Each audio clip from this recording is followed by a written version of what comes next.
Awanish tutorial brand channel में एक बार आपका फिर से स्वागत है।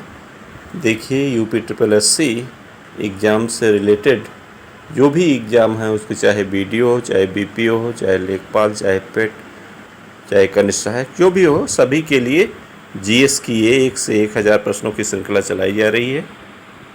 आज उसकी 14वीं वीडियो है। आप पढ़ रहे हैं मौके पर भारत का संविधान। ठीक है, भारत के संविधान से रिलेटेड 2 वीडियो पीछे पढ़ भी चुके हैं और आज ये उसका तीसरा वीडियो है। इसमें सभी इम्पॉर्टेंट क्वेश्चनों को ही चूज किया गया है। आप इतना ही पढ़ लें, बहुत है। उसके अलावा करंट का जो है आपको स्वतः जो पढ़ना है। ठीक है, चलिए स्टार्ट करते हैं।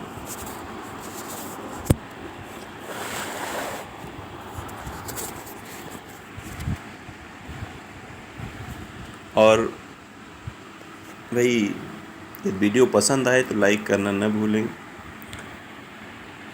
देखिए, पहला क्वेश्चन है हमारा, लोक चुनाव में वोट डालना मौलिक कर्तव्य है या नहीं। तो वास्तव में भारतीय संविधान के अंतर्गत जो है लोक चुनाव में वोट डालना मौलिक कर्तव्य नहीं है। ठीक है, चलिए नेक्स्ट देखते हैं।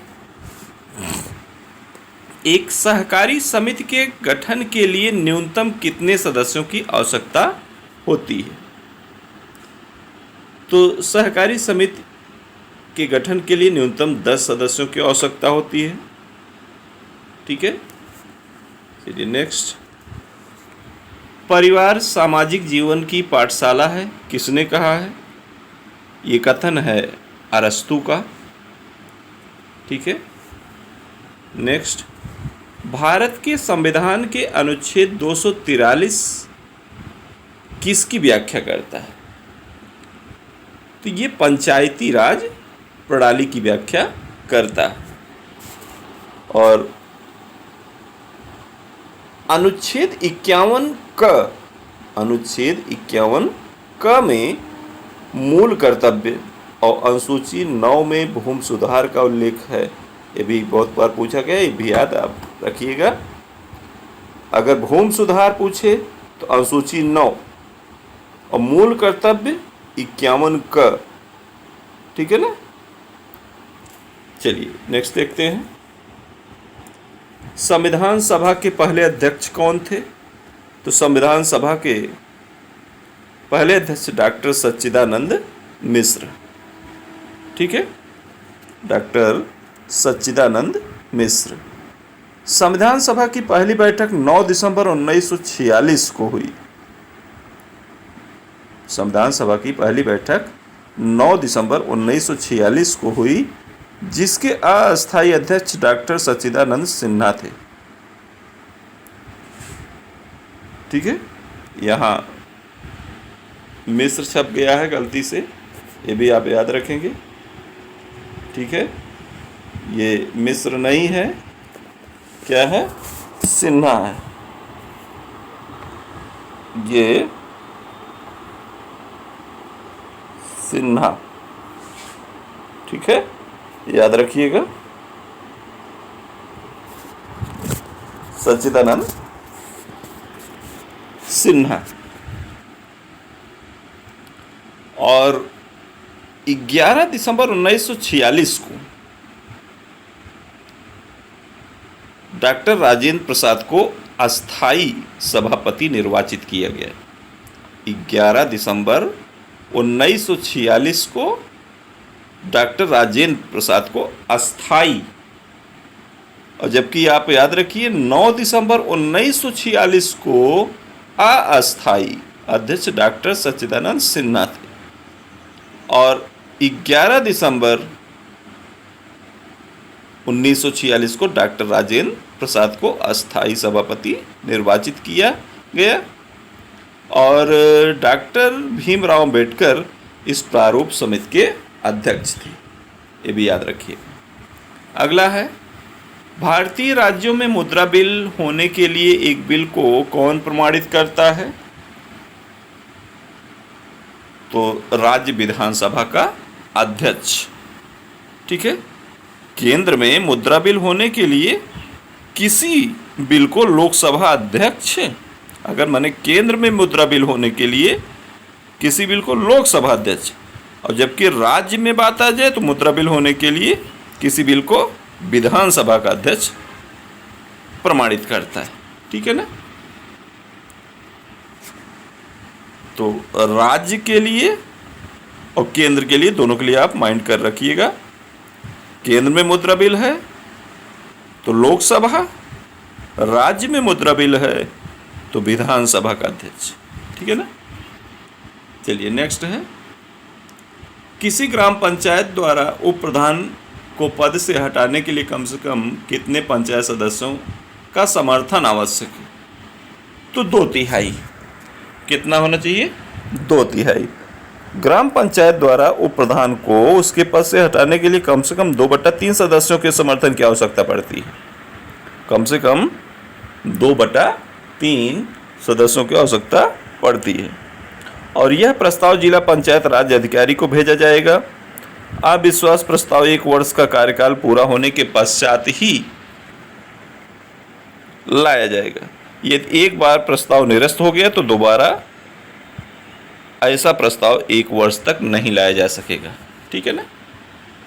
नेक्स्ट, भारत के 8वें प्रधानमंत्री बीपी सिंह ने क्या कभी उप प्रधानमंत्री के रूप में कार्यभार ग्रहण किया है? तो नहीं। ठीक है ना। भारत के 8वें प्रधानमंत्री बीपी सिंह, ठीक, ये जो है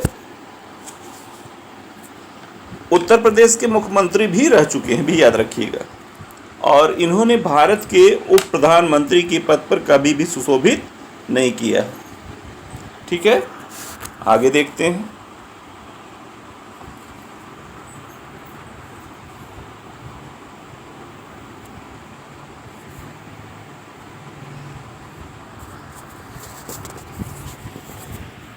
किसी विधानसभा में भारत के संविधान के अनुसार कम से कम और अधिक से अधिक कितने सदस्य हो सकते हैं? तो 60 एवं 500। विधानसभा जनता के प्रतिनिधियों का सदन है और इसकी न्यूनतम सदस्य संख्या 60 होती है और अधिकतम सदस्य संख्या 500। विधानसभा की संरचना अनुच्छेद 170 के तहत किया गया है। अगला, भारत का सर्वोच्च नागरिक सम्मान कौन सा है? तो भारत का सर्वोच्च नागरिक सम्मान भारत रत्न है। ठीक है, और वास्तव में भारत रत्न की शुरुआत जो है 1954 में शुरू हुई थी। 26 जनवरी को भारत के राष्ट्रपति के द्वारा ये सम्मान प्रदान किया जाता है। ठीक है, और इसके मेडल पर सूर्य का चित्र अंकित होता है, ये भी याद रखिए। भारत रत्न पर जो है सूर्य का चित्र अंकित होता है। अगला, भारत में राष्ट्रपति अपना कार्यकाल पूरा होने के पहले अपना त्यागपत्र किसको दे सकता है? तो उपराष्ट्रपति। किसको? उपराष्ट्रपति। यदि भारत में राष्ट्रपति अपना कार्यकाल पूरा होने के पूर्व अपने पद का त्याग करना चाहता है तो अपना त्यागपत्र वो उपराष्ट्रपति को सौंपेगा। ठीक है ना। नेक्स्ट है, संसद में गुजरात राज्य की कितने सीटें आवंटित है? तो संसद में गुजरात राज्य की कुल 26 सीटें। कितना? 26। भारत की संसद राष्ट्रपति, राज्यसभा तथा लोकसभा से मिलकर बनती है। जैसे भारत की संसद है क्या? तो भारत की संसद का मतलब राष्ट्रपति, राज्यसभा तथा लोकसभा से मिलकर बनती, और संसद के निम्न सदन को लोकसभा एवं उच्च सदन को राज्यसभा कहते हैं। ठीक है, निम्न सदन जो होता है वो लोकसभा होता है और उच्च सदन जो होता है वो राज्यसभा होता है। लोकसभा के सदस्यों की अधिकतम सदस्यों की संख्या 552 हो सकती है, लेकिन वर्तमान में 545 है। उत्तर प्रदेश में कुल 80 सदस्य और गुजरात में 26। उत्तर प्रदेश नंबर 1 पर है, अभी याद रखिए। नेक्स्ट देखिए, भारत में पंचायती राज की त्रिस्तरीय व्यवस्था का अनुमोदन किस समिति के द्वारा किया गया था? तो ये थी बलवंत राय मेहता समिति। भारत में त्रिस्तरीय पंचायती राज व्यवस्था की सिफारिश बलवंत राय मेहता समिति 1957 में की थी और सिफारिश के आधार पर राजस्थान की विधानसभा ने 2 दिसंबर 1959 को पंचायती राज अधिनियम पारित किया। 2 दिसंबर 1959 को पंचायती राज अधिनियम पारित किया और इसके अतिरिक्त पंचायतों में सुधार के लिए 1977 में अशोक मेहता, 1985 में जीबी के राव समिति और 1986 में डॉक्टर एल.एम. सिंधवी समिति का भी गठन किया गया। नेक्स्ट देखा जाए, भारतीय संविधान की प्रस्तावना में समाजवादी शब्द किस संशोधन द्वारा लाया गया? तो ये था 42वां संशोधन। संविधान में इस शब्द माने समाजवाद का तात्पर्य यह है कि लोकतंत्रात्मक साधनों से समाज के समाजवादी लक्ष्यों की प्राप्ति करना। लोकतंत्रात्मक साधनों से समाज के समाजवादी लक्ष्यों की प्राप्ति करना। संविधान के 42वें संविधान संशोधन 1976 की धारा 2 से प्रस्तावना में इसे शामिल किया गया और प्रस्तावना में प्रयुक्त आर्थिक न्याय पदावली में समाजवाद की अवधारणा अंतर्निहित है। ठीक है, नेक्स्ट देखा जाए, भारतीय संविधान के किस अनुच्छेद में चुनाव का उल्लेख किया गया है? तो भारतीय संविधान के अनुच्छेद 324 के तहत संसद, राज्य विधानमंडलों, राष्ट्रपति उपराष्ट्रपति पदों के निर्वाचनों के अधीक्षण, निर्देशन और नियंत्रण के लिए निर्वाचन आयोग का प्रावधान किया गया है। वैसे एक क्वेश्चन पीछे आ भी चुका है कि मुख्य निर्वाचन आयुक्त की पदावधि कितनी होती है? तो 6 वर्ष या 65 वर्ष की आयु तक, जो भी पहले है। ठीक है, आगे देखते हैं।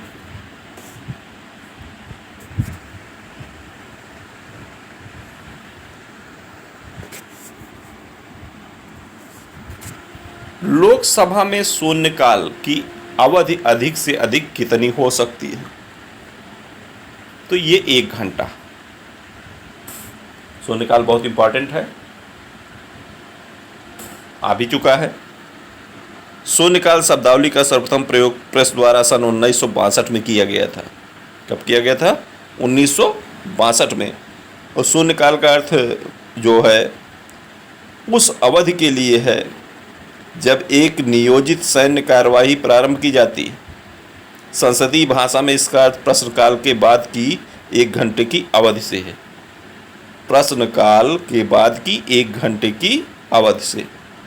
शून्यकाल के दौरान लोकहित के विषय में अत्यावश्यक प्रश्न पूछे जाते हैं और जिसके लिए पूर्व सूचना नहीं दी जाती। ठीक है, अगला है, भारत के प्रथम उपराष्ट्रपति कौन थे? तो डॉक्टर एस राधा कृष्णन। ठीक है, डॉक्टर एस राधा कृष्णन जो है प्रथम उपराष्ट्रपति, इनको आप याद रखिए। वहीं अगला देखिए, भारत के राष्ट्रपति अपना त्यागपत्र किसको संबोधित करते हैं? तो ऐसा प्रश्न आ चुका है, उपराष्ट्रपति को। ठीक है, अगला है, राज्यसभा सदस्यता के लिए न्यूनतम आयु कितनी है? तो ये है 30 वर्ष। और आपको बताते चलें कि राज्यसभा सदस्यता के लिए अनुच्छेद 84 के अनुसार सदस्य जो है भारत का नागरिक हो, उसकी आयु कम से कम 30 वर्ष हो, कोई ऐसी अन्य अर्हताएं जो संसद द्वारा मांगी गई हों, उम्मीदवार को संघ या उस राज्य क्षेत्र का पंजीकृत मतदाता भी होना चाहिए। अगला देखा जाए, भारत में किसी राज्य की प्रथम महिला मुख्यमंत्री कौन बनी? तो भारत की प्रथम महिला मुख्यमंत्री श्रीमती सुचित्रा कृपलानी थी, जो कि उत्तर प्रदेश राज्य की, ठीक है, मुख्यमंत्री बनी थी। और ये अगला, किस राज्य में पंचायती राज प्रणाली नहीं? तो नागालैंड। भारत में केवल नागालैंड को छोड़कर सभी राज्यों में पंचायती राज प्रणाली लागू है। पंचायती राज को सबसे पहले 2 अक्टूबर 1959 को राजस्थान के नागौर जिले पंचायती राज को सबसे पहले 2 अक्टूबर 1959 को राजस्थान के नागौर जिले में लागू किया गया। और पंचायती राज प्रणाली 73वें संविधान संशोधन में 1992 से 93 के तहत संविधान की 11वीं अनुसूची में जोड़ा गया है। इसमें पंचायती राज संबंधी प्रावधान शामिल है। यह संविधान के भाग 9 में अनुच्छेद 243 का से लेकर अनुच्छेद 243 म तक शामिल है। ठीक है, आगे देखते हैं। भारत की प्रथम महिला उच्चतम न्यायालय में न्यायाधीश कौन थी? तो थी फातिमा बीबी। ये भी याद रखिएगा। भारतीय संविधान को माना गया है, तो भारतीय संविधान को क्या माना गया है? रूप विधान में संघीय और भावना में एकात्मक माना गया है। ठीक है, नेक्स्ट देखते हैं।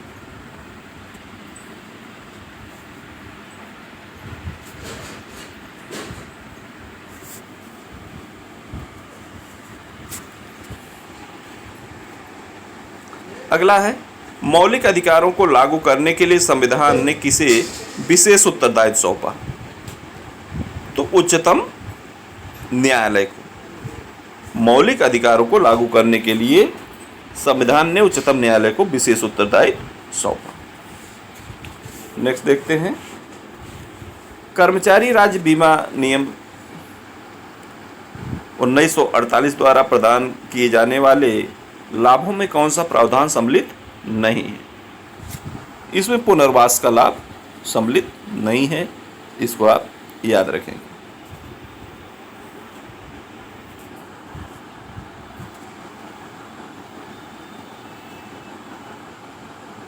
अगला है, सरकार द्वारा किस भाषा को सबसे पहले एक प्रतिष्ठित भाषा के रूप में घोषित किया गया? तो वो भाषा थी तमिल। ठीक है, कौन सी भाषा? तमिल भाषा।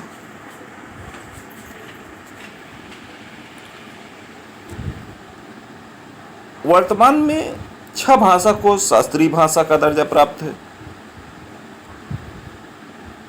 तमिल 2004 में, संस्कृत 2005, तेलुगु 2008 और कन्नड़ को 2008, मलयालम 2013, उड़िया 2014।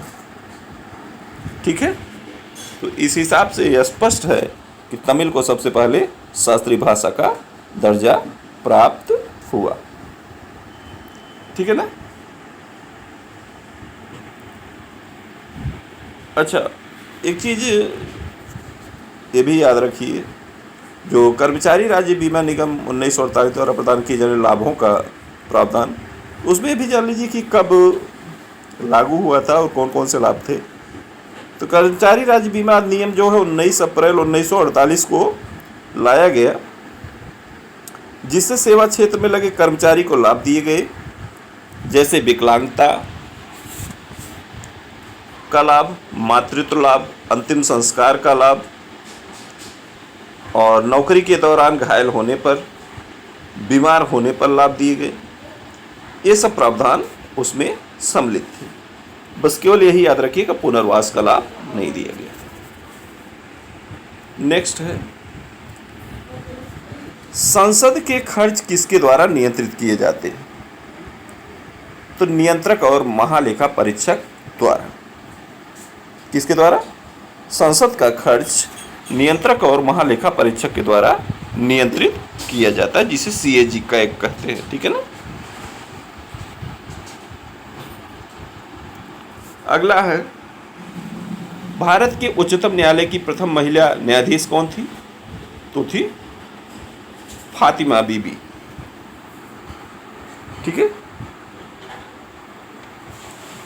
और भारत के उच्च न्यायालय में अगर बात आ जाए तो प्रथम महिला मुख्य न्यायाधीश लीला सेठ हिमाचल प्रदेश की थी।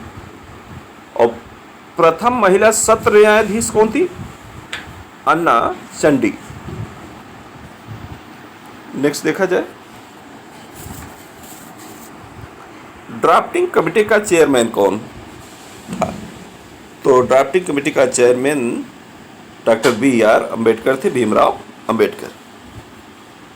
BN राव द्वारा तैयार किए गए संविधान के प्रारूप पर विचार विमर्श करने के लिए संविधान सभा द्वारा 29 अगस्त 1947 को एक संकल्प पारित करके प्रारूप समिति का गठन किया गया और इसके अध्यक्ष के रूप में डॉक्टर भीमराव अम्बेडकर को चुना गया। और प्रारूप समिति के सदस्यों की संख्या में याद रखिए 7 लोग थे। Doctor Bhimrao Ambedkar, N Gopala Swami Ayyangar, Alladi Swami Krishna Iyer, KM Munshi, Syed Mohammad Saadulla, N Madhavrao, DP Khaitan. अगला है, अंतर्राष्ट्रीय न्यायालय का मुख्यालय। तो अंतर्राष्ट्रीय न्यायालय का मुख्यालय दी हेग है। अंतर्राष्ट्रीय न्यायालय की स्थापना हेग नीदरलैंड में 3 अप्रैल 1946 को की गई थी। अंतर्राष्ट्रीय न्यायालय के संविधान में 5 अध्याय और 70 अनुच्छेद हैं। इसमें 15 न्यायाधीश होते हैं, जिनमें से प्रत्येक का कार्यकाल 9 वर्ष का होता है और जिनमें से 5 न्यायाधीश प्रत्येक 3 वर्ष के उपरांत अवकाश ग्रहण करते हैं। कोई भी 2 न्यायाधीश एक ही देश का नहीं हो सकता। और आज का आखिरी क्वेश्चन होगा, राष्ट्रीय गान सर्वप्रथम कब और कहाँ गाया गया? तो 27 दिसंबर 1911 राष्ट्रीय गान सर्वप्रथम कब गाया गया? 27 दिसंबर 1911। ठीक है। और राष्ट्रीय गान जन गण मन रविन्द्रनाथ टैगोर द्वारा रचित है। 11 दिसंबर 1911 को लिखा गया था और पहली बार भारतीय राष्ट्रीय कांग्रेस के सम्मेलन में 27 दिसंबर 1911 को कोलकाता में गाया गया। ठीक है। तो आज के लिए बस इतना ही और नेक्स्ट वीडियो में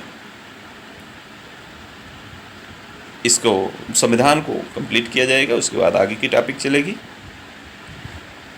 और ये वीडियो पसंद आई हो तो प्लीज़ लाइक शेयर कमेंट करना ना भूलें। उसके अलावा चैनल पे नए हो तो प्लीज़ चैनल को सब्सक्राइब कर लें। और पिछले वीडियो अगर आप देखना चाहते हैं तो उसके लिए आपको आपकी सुविधा के लिए डिस्क्रिप्शन में प्लेलिस्ट की लिंक भी मैं दे देता हूँ, वहाँ से भी आप डायरेक्टली सभी वीडियो देख सकते हैं। और चैनल पर आपको भी बता दें कि कोई भी UPSSC से related news update, latest news update जो है वो आपको तत्काल प्रभाव से भी मिल जाएगी। तो बस आज के लिए बस इतना ही। नेक्स्ट वीडियो में पुनः मिलते हैं, तब तक के लिए धन्यवाद।